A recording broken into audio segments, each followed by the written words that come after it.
Moi, je suis quelqu'un qui aime faire. J'aime pas regarder. Tout ce qu'on croit fragile dure.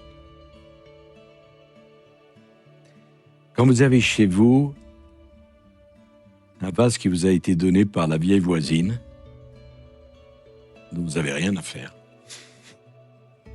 il peut casser à tout instant. Tout ce qui est fragile dure, parce qu'on y prend attention. Tout ce qu'on croit certain, établi, se casse, parce qu'on n'y attache pas l'intention, l'énergie qu'il faut. Donc le secret, c'est de comprendre que tout est fragile. Et plus c'est fragile, plus ça dure. Plus c'est fragile, plus c'est précieux. C'est ça le secret. Être concentré. Ne croire que jamais rien n'est acquis. Ni en amour, ni pour sa santé, sa forme physique, ni dans le boulot. Chaque fois que vous pensez que vous êtes arrivé, alors vous êtes prêt de partir. Le secret, c'est ça.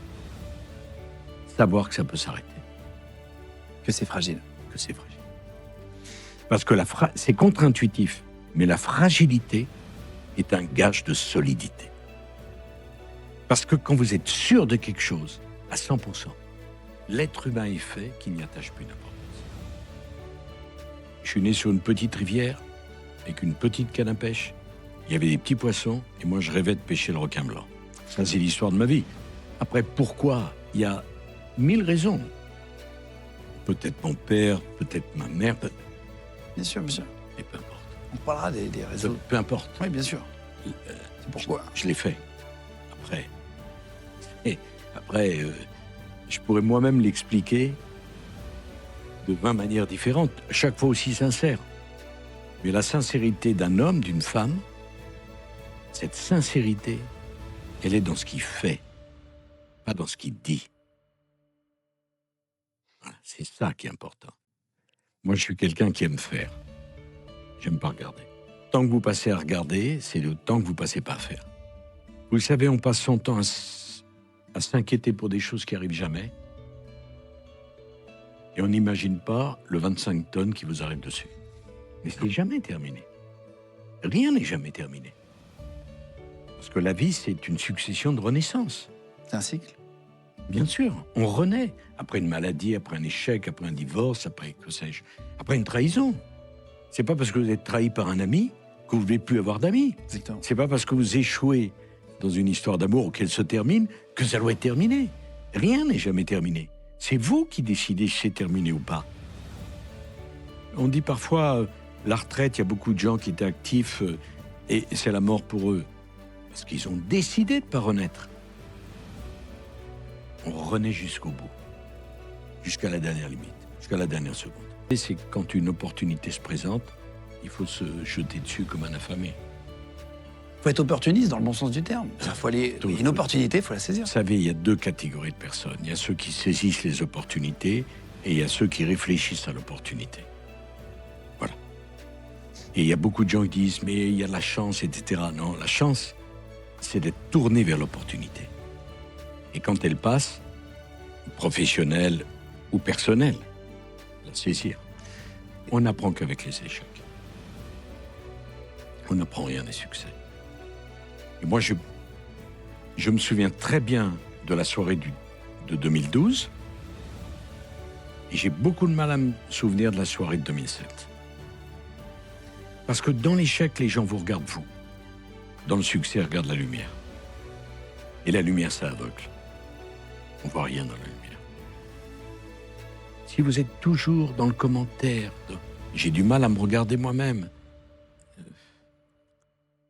C'est peut-être une différence avec les autres présidents. Moi, je pense que la séduction est la conséquence de la conviction et jamais le préalable. Convaincre et après séduire. Pas séduire et après essayer de convaincre.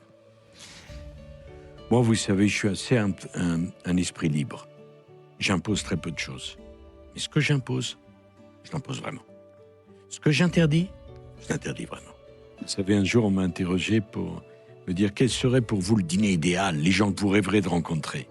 Allez, vous avez 3 ou 4 invités. Je dis, mais vous rigolez? J'en veux qu'un seul. Qui? Jésus. Parce que quand même, si c'est vrai, quelqu'un qui ressuscite, c'est pas banal. Oui. Et si c'est pas vrai, quelqu'un qui a eu 3 années d'existence publique et qui, 21 siècles après, parle encore à 4 milliards d'individus sur Terre, c'est pas banal non plus. Non, vous savez, je pense que la monstration est beaucoup plus importante que la démonstration. Dire à vos enfants il faut lire, c'est bien.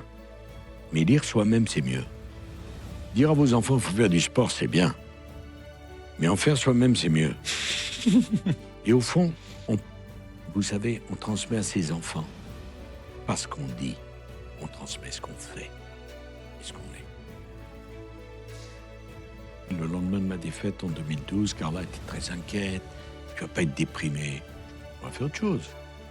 Je vais faire une nouvelle vie. C'est galvanisant. Tout est... Mais tant que vous êtes l'âge n'a aucune importance. Ce qui compte, c'est d'être en bonne santé. Tout est galvanisant. La vie de président n'est pas moins galvanisante que la vôtre.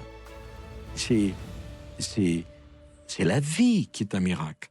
Ça dure le temps d'un timbre-poste et on construit Notre-Dame de Paris. Enfin, je veux dire que ça peut être pathétique et admirable. Ça va très très vite. Hein.